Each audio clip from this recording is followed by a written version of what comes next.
Manchester United play Sheffield United tomorrow.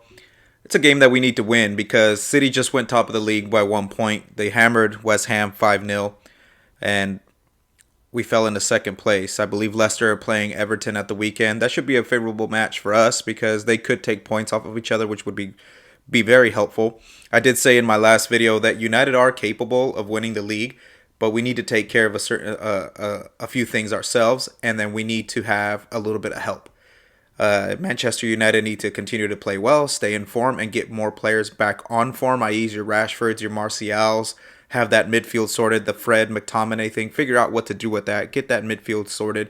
It's going to benefit the defense. Luke Shaw's looking solid. Wan-Bissaka's up and down, and Lindelof and Maguire still haven't figured it out. But we haven't conceded that many goals. I know we took two against Liverpool, but it was Liverpool in a rivalry game. You're always gonna. It was a back and forth game. Moments where both teams controlled it, but moving forward, we should beat Sheffield. They're gonna get relegated. I don't think they've won a game. They concede a lot of goals. They don't score a lot. United are in form. They're playing well. Pogba's on form. Luke Shaw's looking like the best left back in England right now. We got Cavani doing bits in the front. Greenwood's looking like he's playing confident. Rashford was looking like he was playing his way back into form before he picked up that knock against Liverpool. Luckily, they've said that it's not going to eliminate him from selection tomorrow. So it all starts with tomorrow. Because Arsenal won today too. They won 3-1 against Southampton. They're going to be up for the game at the weekend. And I don't want to sound like I'm disrespecting Sheffield United and overlooking them and moving straight to the Arsenal match. But I'm excited for that game, especially if we win tomorrow. Carrying the top of the league. 3 points, top of the league, going into the Emirates. This is the worst Arsenal side that's existed for 20 years at least in my recent memory. But they're riding on a high, and they're going to be up for that game. Anytime they play United, they seem to play a gear above what they're normally playing, regardless of their form. And I think United need to be ruthless in that game. And again, I don't want to just skip over the Sheffield game because that looks like it could be a banana skin. Manchester United have had games in the past against weaker opposition where they've shot themselves in the foot, either getting off the mark too late. The first 20 minutes are always horrific, or the first half, we're not good on the ball. We concede early, and then we're chasing a game. So hopefully, if we can avoid that tomorrow, it should be pretty cut and dry. We have to keep pace with Manchester City and Leicester. The other teams that we were concerned about, your Liverpools and your Chelseas, are falling apart. So we have to keep pace with the teams that are right behind us or thereabouts. And beating Sheffield United tomorrow will go a long way towards doing that. It's exciting times. I'm not getting nervous. I just, whenever City overtake us, the way that they're playing, they're like 11 games on the bounce where they haven't lost now. And United, we're playing well too, but like I said in my previous video, I don't think we've hit all cylinders just yet. I think there's still a gear for us to go up, which is exciting, but it's also kind of concerning because it's like, when are we going to hit that next gear? I think tomorrow will go a long way to reassuring a lot of supporters, at least myself. If we can put a 3-0, keep a clean sheet, play a complete game tomorrow against a team we're expected to beat, that'll look great. And then we go into a traditional rival, go to their place, like I said, they're going to be up for it, and Arteta's going to stink the joint out with 7 in the back and just try to counterattack us. And I just really hope that Ollie has finally seen that he can cut the players loose a little bit, that he doesn't have to play so conservatively. We have players that can hurt teams, and he just needs to let the reins loose a little bit, and I hope he does that against Arsenal, and I hope that on that day we're up top of the league again, and we didn't lose anybody to injuries. United are still doing well with the fitness of the players, and we're not dealing with any knock on wood. We're not dealing with any COVID issues. So United have been great all season, and since the COVID pandemic hit, United have been really good about keeping their players in line about that. So we're controlling what we can control. We beat Sheffield tomorrow. We go to the Emirates and we slap them. I really want to beat Arsenal. Like I said, I don't give a shit about Arsenal or Chelsea or Liverpool or City until we play them. And since the game's only a couple of days away and we could be top of the league going into that game, it's a must win. Every game is a must win. Every game in the Premier League is a must win, regardless if you're playing Manchester City or if you're playing Sheffield United. We'll do well to win that game convincingly tomorrow. I think the players are finally starting to feel like there's a little bit of a chip on their shoulder, and they want to perform, and that's great to see. Whatever their their motives are for playing well, like Pogba, for example, whatever his motives are for all of a sudden hitting form and playing well and looking like one of the most complete midfielders. Whether it's he genuinely wants to win, he genuinely wants to have a good legacy at Manchester United before he takes off, because it's pretty nailed on that he wants to leave. That's fine. If you're putting yourself in the shop window, that's fine. It benefits all parties involved. Marcus Rashford, like I said before, he took that knock against Liverpool. I thought he was having a good game. I think he played well the game before that. And it was because he rested the game before that. I think he benefits from rest. I think we could also maybe bring him off the bench tomorrow. We don't need Marcus Rashford to start against Sheffield. At least on paper, we shouldn't. We have options there. So we'll see what Ollie decides to do. I really hope we just go on the front foot and we just end that game early. Let's put it to bed early. Get the players rested, ready for go up 3-0 in the first 60 minutes or something. Get Bruno off, get Cavani off, maybe get Luke Shaw off. I don't even think Luke Shaw will start tomorrow. I think it'll be Alex Telles tomorrow, which is great to know that we can bring Telles on, give Shaw a rest, and have him ready to deal with Bakary Saka on Sunday. And again, I'm not trying to disrespect Sheffield United. I don't want to come on here tomorrow and having us like dropped points or lost or something to Sheffield United and say, well, look at him, like he overlooked Sheffield, and I'm not.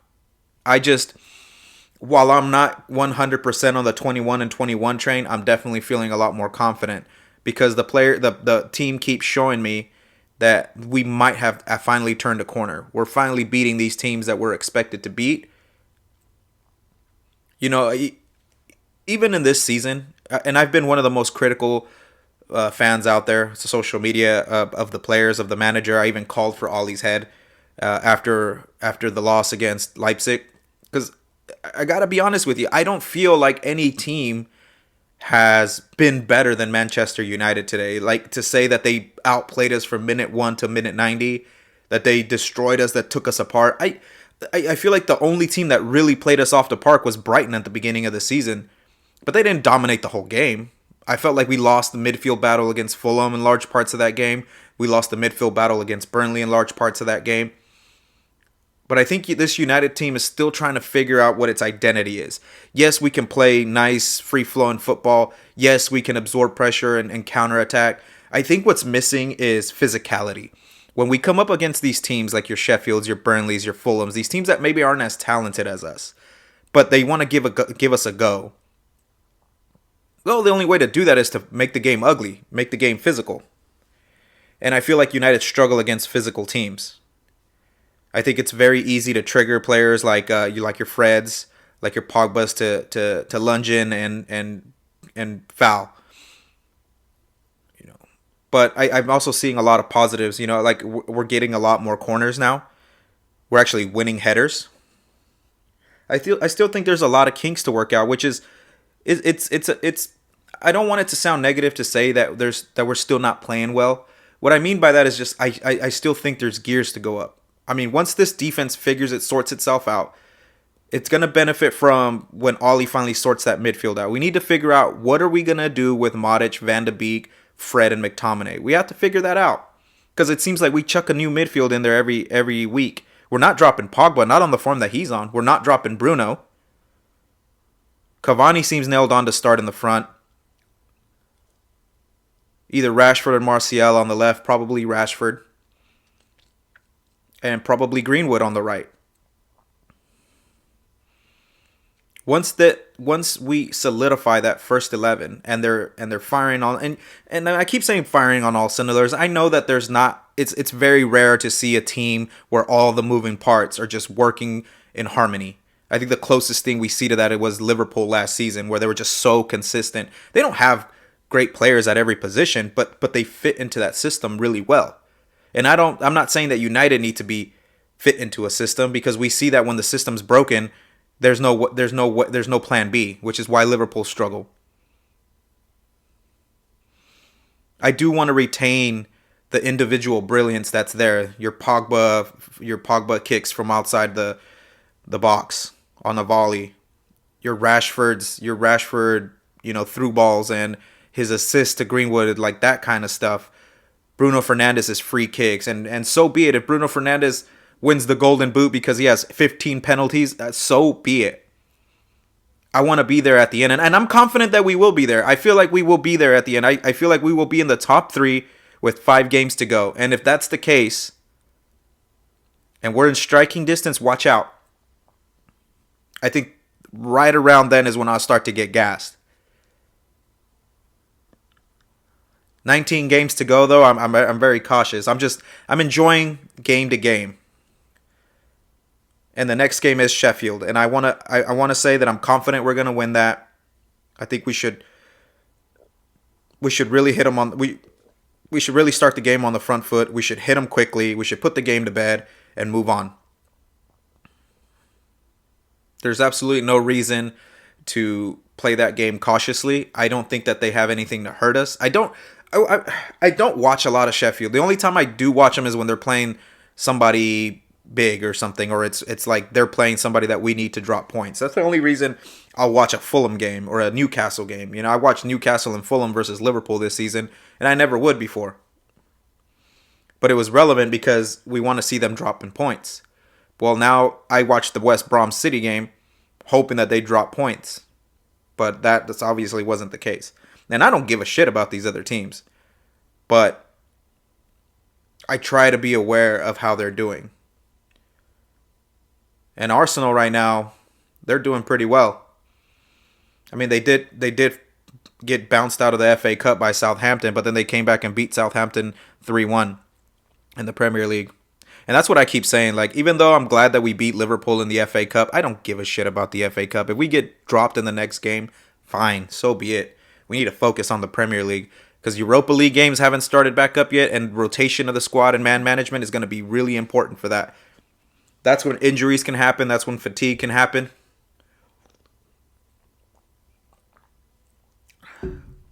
So far, we've done well to avoid any major long-term injuries. I think the longest we've lost a player is Cavani's 3-match ban for the racial thing that the FA said he posted on Instagram.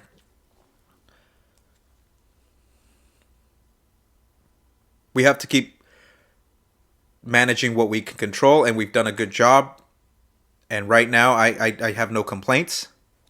I want to see the next step. Because I don't want to see United shoot themselves in the foot anymore. I don't want to see us go into a situation where we control our own destiny.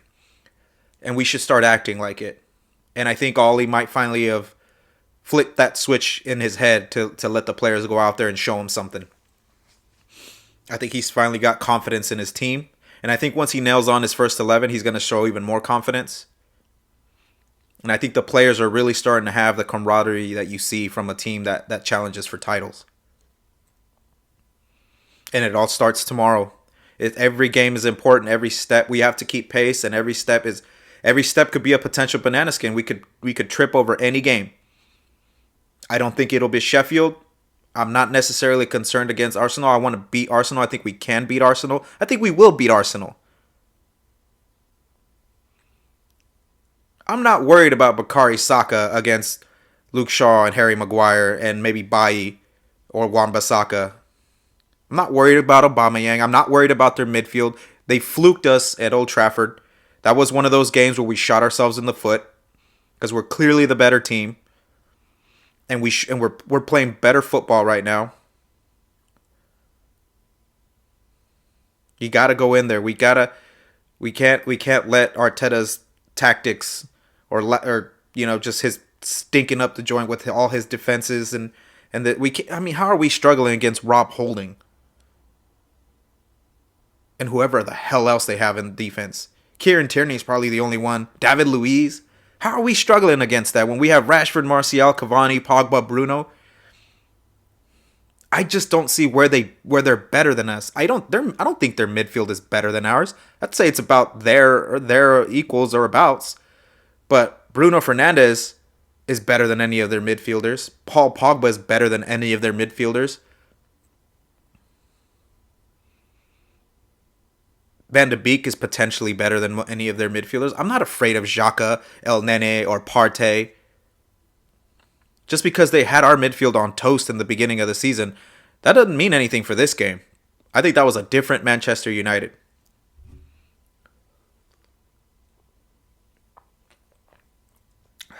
I think this Manchester United is going to be up for it. I think they're going to go in there with a chip on their shoulder and a point to prove. Ollie has a point to prove. Ollie hasn't been able to beat Arteta. And he's got a far better team with better chemistry. There's not as much crap leaking out of there anymore about his job or him losing the dressing room or anything like our players not getting on. The stars are aligning for Manchester United. We might be seeing something special. But I'm going to take it one day at a time. I know a few fans have already decided to just go gung-ho and say that they're winning the league and they're getting real gassed and they're chatting a lot of shit online and this and that, and that's fine. Do it. I support you. I'm not ready. It's my nature to be a little bit more cautious about my sports because I've been hurt by my sports for the last 10 plus years or so. My football team, my American football team is crap. My baseball team is crap. Manchester United has struggled for the last 8 years. Crap. But now we might be seeing the resurgence. 21 and 21, it could be. I think we control our own destiny. We keep playing well. We keep winning. We keep doing what we have to do. And we will be there in the end. Confident of that. But we got to stop shooting ourselves in the foot. Things that we have to stop doing things that we're not good at. Like playing out of the back. Like this thing where we play with the ball in our own box. I don't understand that. You saw what happened. Liverpool, even though they didn't have their best team out there, were able to take advantage of that. And they were able to level the game up. I don't think we're as good on the ball in the back as people think we are. I don't think Lindelof is as good on the ball as people think he is. I don't think Harry Maguire is. David De Gea is definitely not. His distribution has gotten better. But I'm not willing to play that way. I know that that's kind of where football is going, where teams are playing out of the back, trying to be more expansive, and I understand that. I just don't think that we need to focus on doing something we're not good at. Get the ball out of our danger zones and put it in theirs. And let's see what they can do. Let's see if they can hold us back. Let's see if they can absorb pressure. I'm tired of being the team that absorbs pressure. Let's see if they can absorb pressure. Because we have weapons. And they're only going to get better. There are players on that team that are playing like some of the best players for their position in not just the Premier League, in the world. Bruno and Pogba are looking like two of the best midfielders in England at least, if not Europe. Luke Shaw's looking like the best left back. David De Gea is a solid keeper. Harry Maguire looks good at times. I think he benefits from Bailly. I think Bailly masks their weaknesses a lot better than Lindelof does. I'm not sold on McTominay and Fred. You know, I'm one of McTominay's biggest critics. I think there's a player there. I just don't think he's going to be starting for United, and he sure as hell is nowhere near captaining the club. I just don't think he offers anything game-changing. And I know that not every player has to be a game changer or a game winner, but I just don't believe that he offers anything game-changing. I think when people say McTominay plays well, is because he doesn't make any big mistakes that cost us goals, but he doesn't do anything that helps us either. I don't think he's as aggressive as people think he is. I don't think he's as physical as people think he is. I don't think he's as strong as people think he is. I don't think he's as defensively sound as people think he is. But I do think that there's a player in there. He could be a very useful squad player. I think there are moments where Fred shines bright, and I think there are moments where he is dull as coal. So that's what I mean. We need to sort this midfield out. We don't know what's going to happen with Modric. It looks like he's fallen down the pecking order. Van de Beek, I'm not sure. I'm not sure what's going on with him. You know, like, a lot of people are calling for Van de Beek to start. They're really high on Van de Beek, and to be fair, the kid hasn't done anything bad. I just haven't seen anything that makes this kid. I don't understand why people are so hyped on him, because I understand he played for a good Ajax side, but it's Ajax and it's the Dutch league. And I understand that this kid is drilled to play good football and understands how to be on the ball and read a game. And he has had good moments for us. But I'm not gassed on him. I'm fine with him being on the bench. Where I'm not fine, I guess, is when they bring on McTominay instead of him, when I think he could do a better job. But who knows, man? You hear rumors of Ollie's just trying to get him to acclimate himself, and if that's good, and if that's true, and it works, we could be seeing a good midfielder for the next 6 to 10 years for Manchester United. And if Scott McTominay actually starts to, I think we need to stop thinking that Scott McTominay is going to be Michael Carrick. He's got nothing in his game that shows Michael Carrick. Michael Carrick could read the game. He could sit in front of the back four on his own. He didn't need a Fred helping him out. He could make 40-yard passes. McTominay sometimes makes. I mean, don't get me. I've seen the kid. The kid has the intention to do things right. Sometimes he'll make a pass and it won't land, but I'll say good idea. He had the idea. I just don't think it's there, and I think we need to stop thinking that it's there. I think we need to use him more of a box to box, and this is important because this is the future we're talking about. We're not getting rid of McTominay. So if we're going to be stuck with these players, then we need to start developing them and start using them, start implementing them somehow. Especially if Pogba plans to leave. Especially if Matic is going to be done after this year. Especially if Fred isn't the long-term solution. No more square pegs and round holes. There are players out there who have locked down their position and have shown that that's their spot. Rashford on the left, Cavani and Martial up the middle, maybe Greenwood. But Greenwood's looking good on the right. Offers us a different option. Bruno's going to be our guy behind the front line. Pogba's going to play where he plays. Luke Shaw right now has the left back solid. A lot of people are divided on Wan-Bissaka. I wouldn't want anybody else playing there. There's nobody on that team that I want playing there besides Wan-Bissaka. He might not be great going forward, but the kid is solid defensively. And yes, sometimes he makes mistakes, but I think that's more of a unit than it is an individual mistake.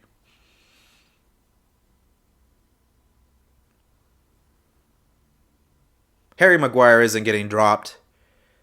And then Lindelof or Bailly or Tuanzebe.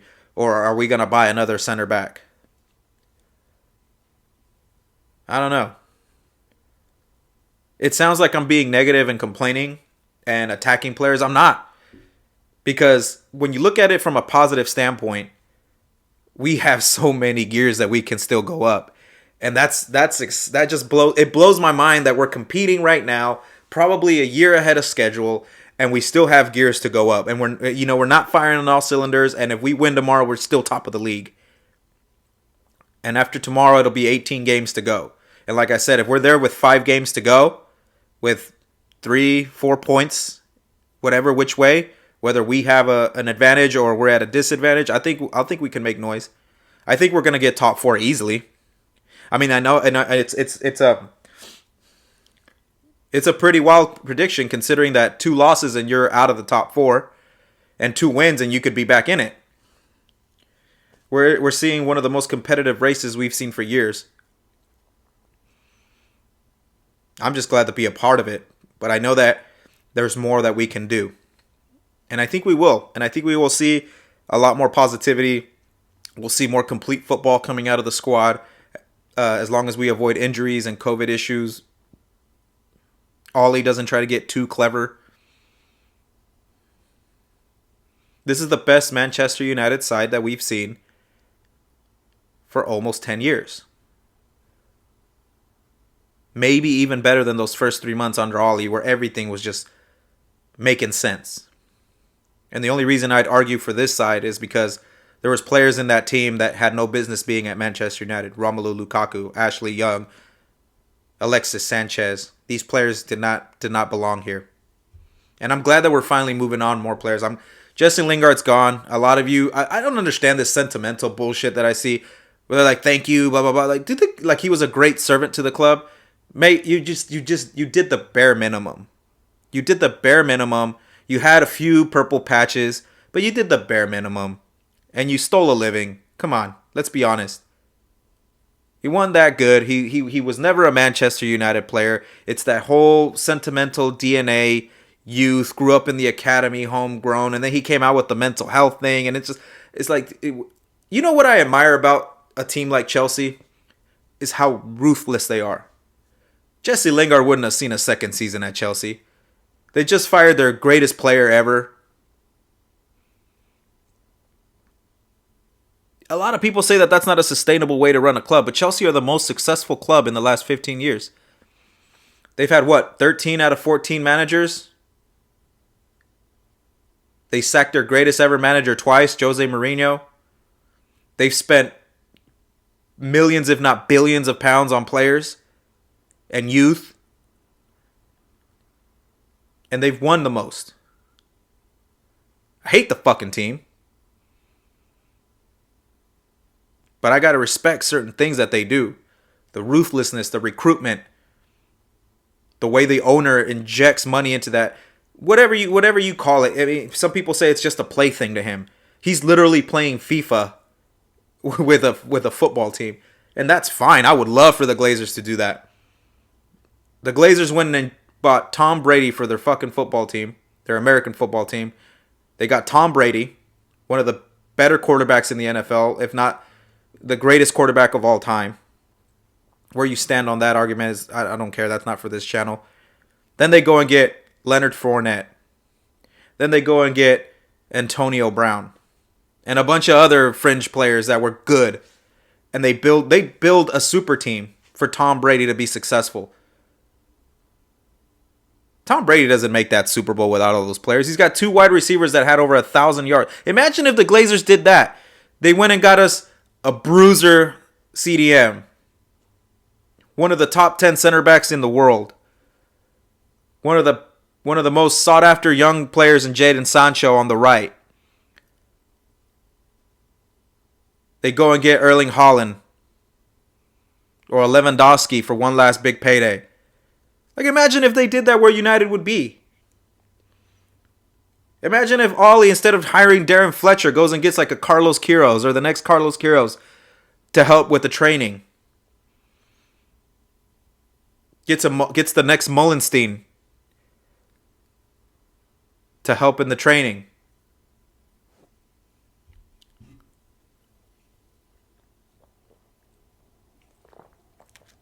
There are things that can be done at this club by the owners, the chairman, the manager, and the players.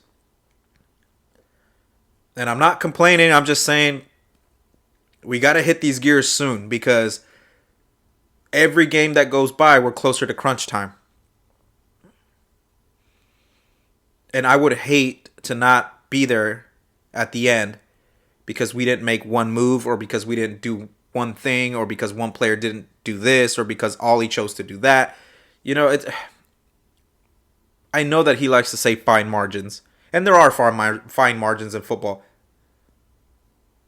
But you can also try to control the situation that leads to that fine margin. So far, it's been good.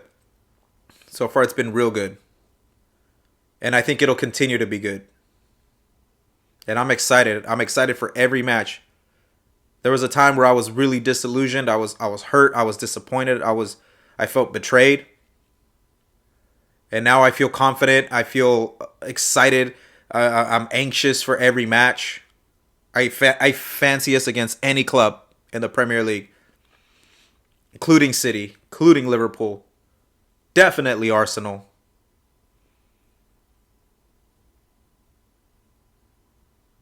We're almost there. I feel like it's 3-4 years too late, too long, but we're almost there. So we just got to keep hammering. But yeah, thanks for watching, guys. I'll post a post-match reaction tomorrow after the Sheffield match, and then I'll probably do some kind of Arsenal lead-up closer to that match as soon as I get some time. Um, and yeah, I'm drinking beer.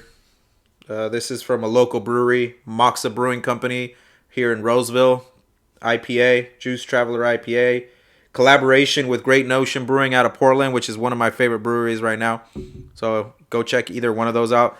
They're not paying me, but they should. Yeah, man. Cheers. Glory, glory, man. United. Let's get those 3 points tomorrow, top of the league, and then we'll go and fucking batter Arsenal.